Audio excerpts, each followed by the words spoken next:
So next up we have Nick Kelly, who is a researcher and advisor for Baroness Gringos, who's the co-chair of the all-party parliamentary group on ageing and older people.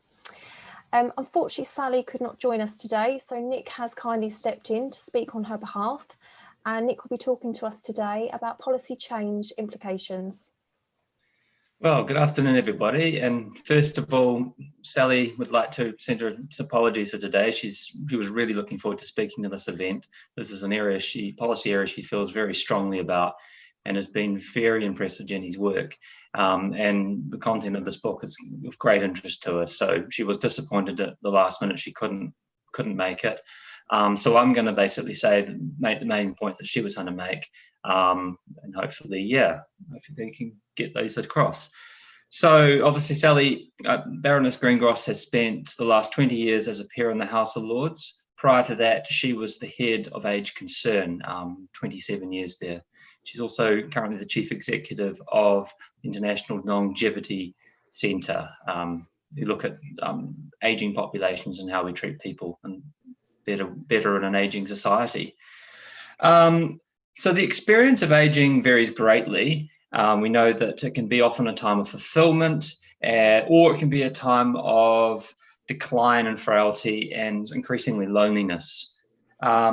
This book highlights the problems of ageism and how policies and attitudes arise from this can sideline older people and undervalue those who are carers for older people. And there can be absolutely no doubt that COVID-19 has exacerbated this and made it much worse. But this has been a long-standing problem. And as already said, Sally co-chairs the APVG in this area, and certainly the stories that we've been hearing throughout this pandemic, it is horrifying, some of the things that have happened for carers and for older people. And then it just highlighted once again the need for policy change. It also shows the concept of relational care can help in understanding the dynamics of care and the realistic possibilities for models of delivery that enhance autonomy and life purpose. And I think that's a really important point to make. And well-being can greatly improve by using imagination and empathy to create the conditions for sound and supportive relationships. We can't underestimate enough the importance of having those relationships in care, and how that can actually change people's lives quite dramatically. There's in an ageist society, unfortunately, there's an idea of older people, and actually, if you can establish those strong relationships with care, older people can live far more fulfilling and rewarding lives in their later years, and actually can right up to things like staying in the workforce or staying part of communities in ways that they couldn't without those strong care bonds. So that's really important. And then the other thing that's important from a policy perspective is investing and making improvements. Yes, this can be costly, but so can not investing. And it is necessary. It is necessary and long overdue. But it will demand change on the part of providers, public sector and private sector, and also, and most importantly, on the part of government. And I think that's really where the policy part comes in now. So what must change? Firstly, we need to see recognition by policymakers and older people themselves about the value and contribution they make to society. So as I say, Sally is the chief executive of the International Longevity Centre. And one of the big things they're calling for is when the government talk about 5 extra healthy years of life, their goal for the next decade, and we need to be seeing that. We need to be seeing that people are supported if they're living longer, so that those extra years are healthy years, are positive years, and care is essential to that. Secondly, there needs to be a rethink of how social care is funded and delivered.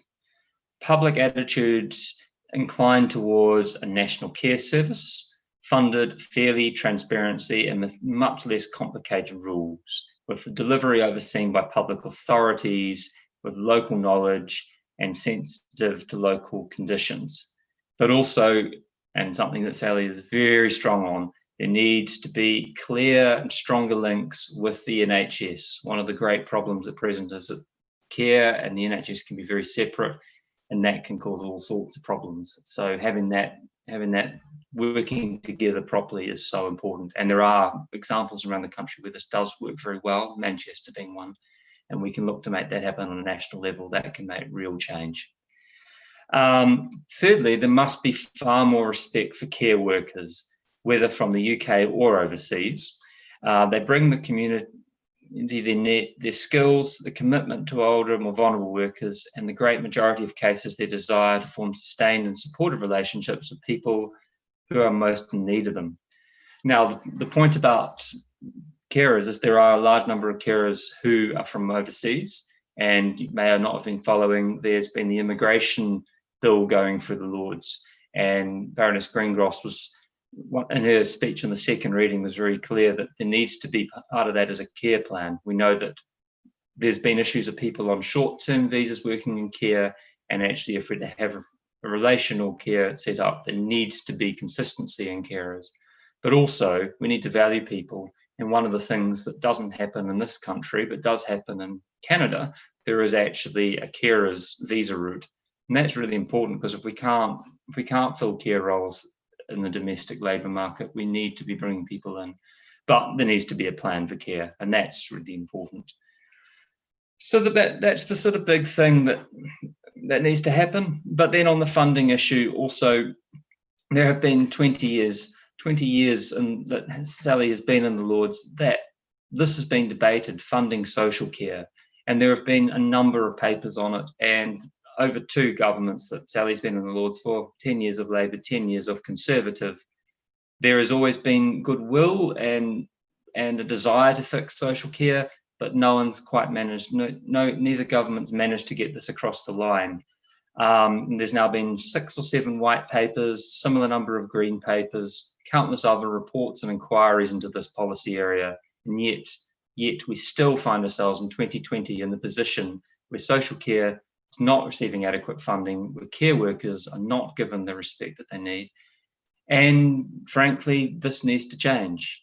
We can look at various research done. The one that I know Baroness Greengross is very keen on is the Dilnot report of 2011. But there's lots of policy issues, but what it really needs is government to stand up and do what needs to be done, because in an ageing society, more and more people are going to need care, and we need to make sure that that is done properly so that there is quality of life for people when they need care. So that's it.